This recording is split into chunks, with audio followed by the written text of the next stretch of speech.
Can you build a coaching business as a licensed medical or health professional without stepping on toes, without getting your wrist slapped?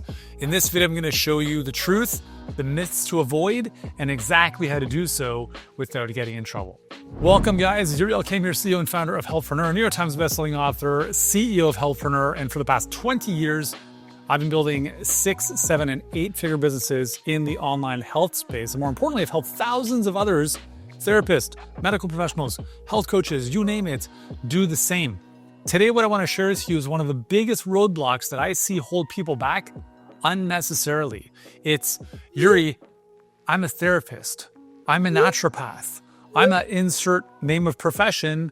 I can't work online because of various restrictions that my governing body has imposed on me. And I want to share this with you from personal experience, first and foremost, and also just a big disclaimer. What I'm sharing with you is in no way, shape, or form legal advice. So please, by all means, talk to legal counsel, but please understand, lawyers will scare the shit out of you.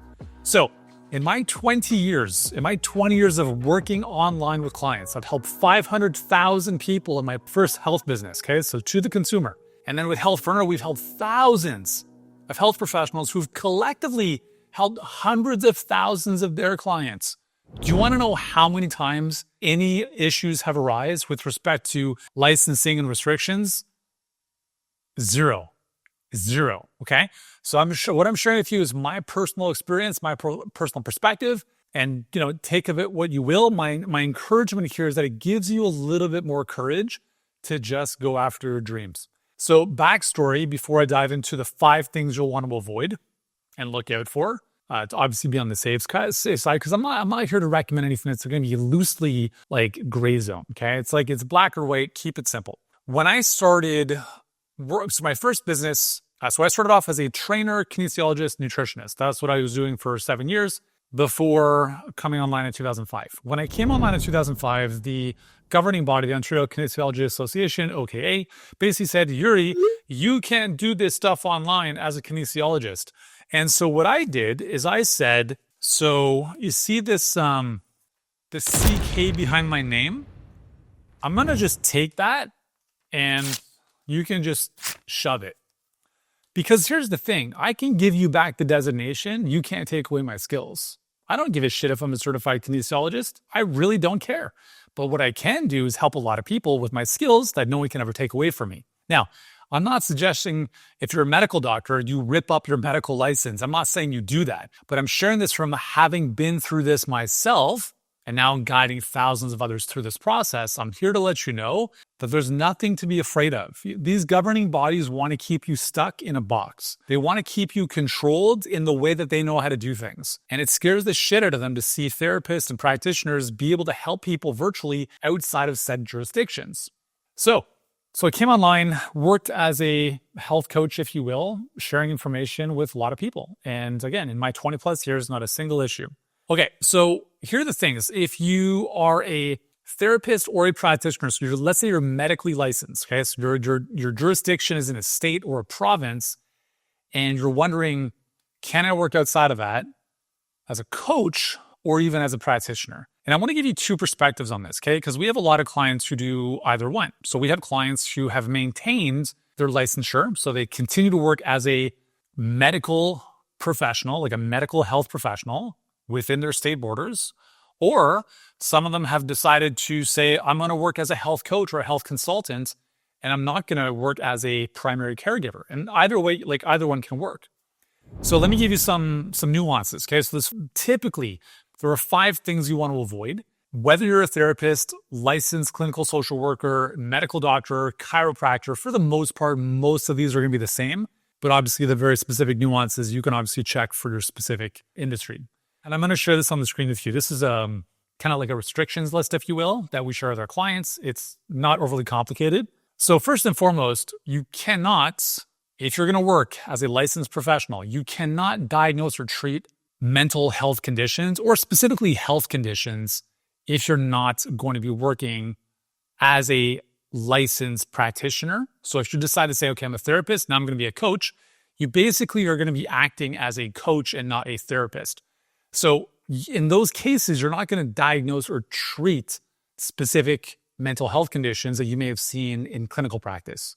Now, with that said, you're going to get into nuances like, well, can I use a word like anxiety or depression or ADHD? And technically the answer is no.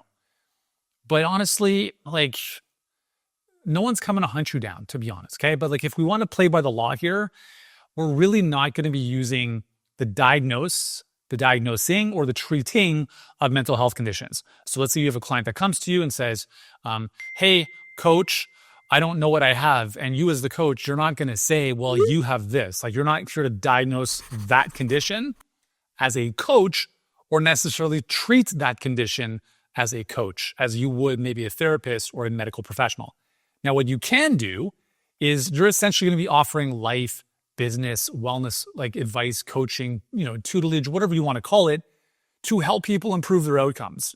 You're not treating the disorder, you're treating the outcome. And what I love about working as a coach is that it's really future-based as opposed to history-based. So a lot of therapists come to us exhausted. I'm sick and tired of the one-on-one. Like the sessions drain the life out of me. And what they like about coaching is that it's not so much about someone's story, it's more about what they want to do to solve the situation. So a lot of it is more action-oriented as opposed to tell me what happened with daddy when you were 5 years old, which again has its place, and I'm sure there's obviously benefit to that. So the difference here as a coach is we're more forward-focused as opposed to let's talk about the symptomatology or the origin of the issue of the disease of the condition and treating it from that root cause, okay, from that level. Now, it doesn't mean that, a lot of our clients still deal with root cause solutions, but just in a slightly different action-oriented format. So that's the first thing. Second thing, if you are working outside your jurisdiction, you're not necessarily going to use the title that you might have, okay? So if you decide, okay, I'm a medical doctor, I'm licensed in the state of Maryland, or California, or whatever. You might be licensed. We have clients who are licensed, who've opened up licenses in as many states as they can possibly do, because now they can advertise their services across the entire US, wherever they're licensed. But let's say that you're only licensed in Maryland. If you're working as a medical doctor, well, you're not going to be like offering medical services outside of that state, okay? So that's fine. Please understand that any state that you might be quote unquote confined to has more than enough people for you to serve in 10 lifetimes. I find it funny that a lot of people will have a brick and mortar in a local town inside of a state or province, and they don't even think about restrictions of how many people they can serve. They don't even think about it. As soon as they come online, they're like, oh my God, I can't work outside California. Yeah, this is not going to make sense. Really? California is the 10th largest economy in the world. It's got more people than Canada does. So if you're confined to California or Illinois or Maryland or Florida or whatever the state is, it's fine. You can still stay within your license without going across state lines if you don't want to give up what you've spent so many years building, which is to a certain extent the labels behind your name. And I understand, like, there's ego attached to this, and there's the sunk cost. You spend so long in school, you have all these letters behind your name. You're more than just a coach. I get it. I understand that. You can certainly linger on to those. Totally fine within state lines, okay? But if you go outside of state lines, obviously you're not gonna be able to do that, okay? If you're gonna go outside of state lines and work as a coach, then you're not gonna call yourself a medical doctor outside of your state lines, okay? Really simple. If you decide to work as a health coach or health consultant, which, by the way, you do not need a coaching certification for, and I'll talk more about this in a second, you can work outside of state lines with anyone without needing a clinical license, since coaching is unregulated, which is both good and bad, right? It's good for people who are amazing. It's not so good because anyone can call themselves a coach. But for the most part, if you're not the client's primary caregiver and your client agreement is very specifically stated, I am not acting as your primary caregiver. I'm here to support you from a wellness perspective. In conjunction, if you're working with a primary caregiver like a GP or doctor, that's a separate relationship. You're all good with that? Yep, sign here, perfect. Okay? It's a coaching relationship, not primary caregiver to patient relationship. That's not what's happening here. If you want that, if you're still prescribing pills within state lines or whatever it is you're doing under your license, you can still do that within state lines, okay? But I'm talking about beyond state lines here. So just really quick, third thing here is you're not going to be providing therapy or medical practice, if you will, across state lines if you're not licensed in that state. It's very simple. So if you maintain your license, you work within the confines of the license in the jurisdiction you have. If you're like, screw it, I can work like that within my jurisdiction, I'm going to work as a coach outside of it. That's up to you, and you can do whatever you want outside of state lines.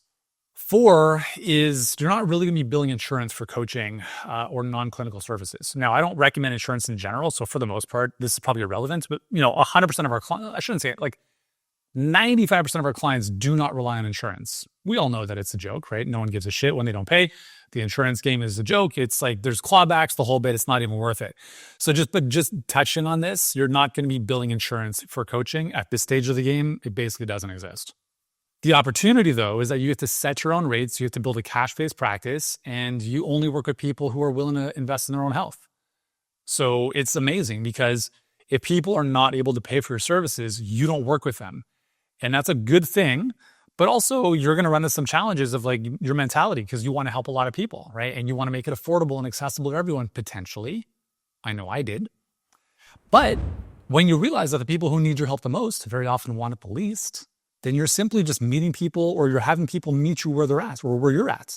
If you charge $2,000 for a coaching program, that's 12 weeks. And someone's like, I would never pay that. Guess what? They're not the type of person that is going to heal in this lifetime. Potentially. Listen, it took me 10 years to come to grips with this. I wanted to help everyone. I wanted to be a martyr in the service of other people.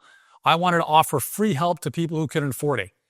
And after trying to do that for way too long, I realized that it's not even worth it. And some people are just in this lifetime, they're not going to get the lesson. And that's not on you. That's on them. Hey, we'll get back to the video in just a moment, but if you're enjoying this content, hit that subscribe button below. It will help me sleep a lot better at night. But more importantly for you, it'll help you build your dream a lot faster. So go ahead, subscribe, and we'll get back to the show.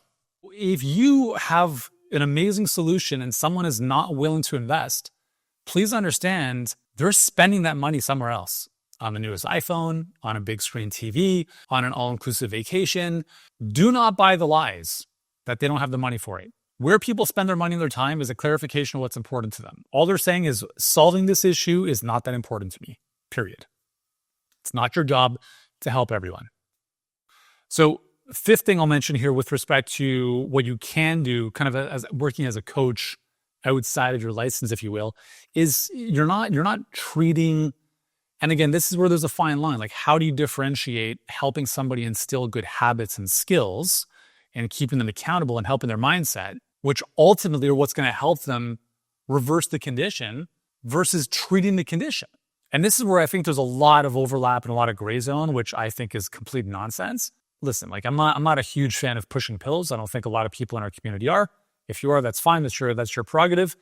But if you're working as a coach, you're helping people improve their lifestyle decisions, their lifestyle choices, how they're showing up on a day-to-day basis. And that's what ultimately creates the most amount of change. So when I tore up my certified kinesiologist designation, I don't care because I know how to help people create change.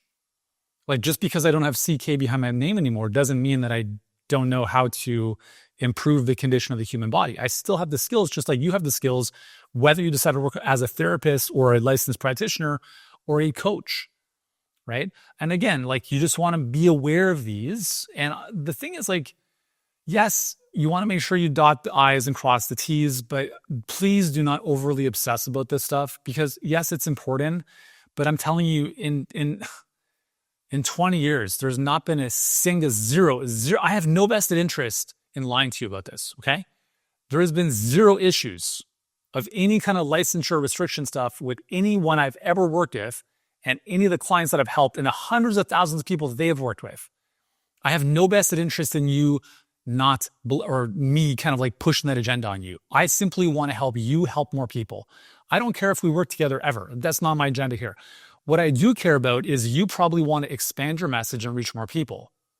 And if you think about that, why would we allow a governing body to hold us down? right? And especially if we're not doing things like we're not selling cocaine, we're simply helping people improve the quality of their life. And there's now this amazing opportunity because of the internet to work from wherever we want, to help people virtually. And like, to be honest, your clients will get better results by you not seeing them in person, if you have seen them in person.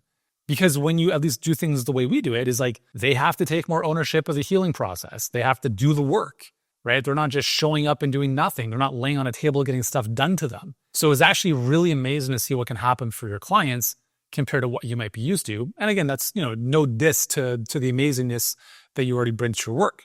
So I'm just sharing this with you because although this is important, please do not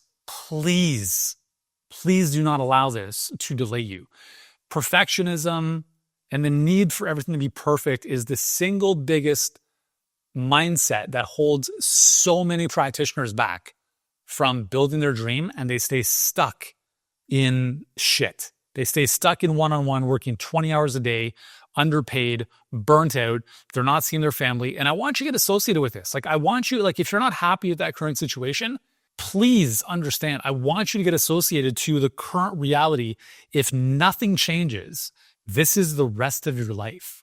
There is nothing that's going to change unless you're willing to change how you're doing things. And sometimes that means, and I'm not saying everyone needs to become a coach, and I'm not saying everyone needs to practice outside of state lines in the slightest, but if you're watching this video, it's because you're already thinking along those lines. And I'll tell you this, like, nothing is going to change if you allow fear of what might happen paralyze you from moving forward. It's like, I'm telling you, like, I've seen so many people, they're like, I got to get everything like lined up perfectly first, and don't worry about it. Easy for me to say, different for you to understand. I totally get that. But there are a lot of clinical practitioners who are authors. Just think about this for a second. Go to a bookstore and look at all of the diet books or all of the mental health, self-help books. They're all written by medical doctors, psychologists, psychotherapists, etc. And they're all practicing as themselves. And they are putting out information to the masses, and there's no issue there. They're essentially marketing and advertising their services as a licensed practitioner in the form of a book. What's the difference with a coaching program? There's no difference. A book becomes your coaching program. The outline, the appendix, the schematic breakdown of your book becomes the skeleton of a coaching program. You're not treating any given person. You're giving random, not going to say random, but general advice to most people with this particular topic in the form of a book. And coaching clients is not too dissimilar. So if they can do it, why couldn't you? If you like this kind of stuff, be sure to watch the next video where I'll walk you through our $1 million health coaching roadmap. If you're a health expert, coach, or therapist who wants to grow $1 million plus business without the grind or guesswork, you're going to want to check that out. We have a free scorecard where you can audit your business, and then I'll show you exactly how to fill the gaps to improve your score and thus the impact you're creating, the money you're making, and the freedom you're living with.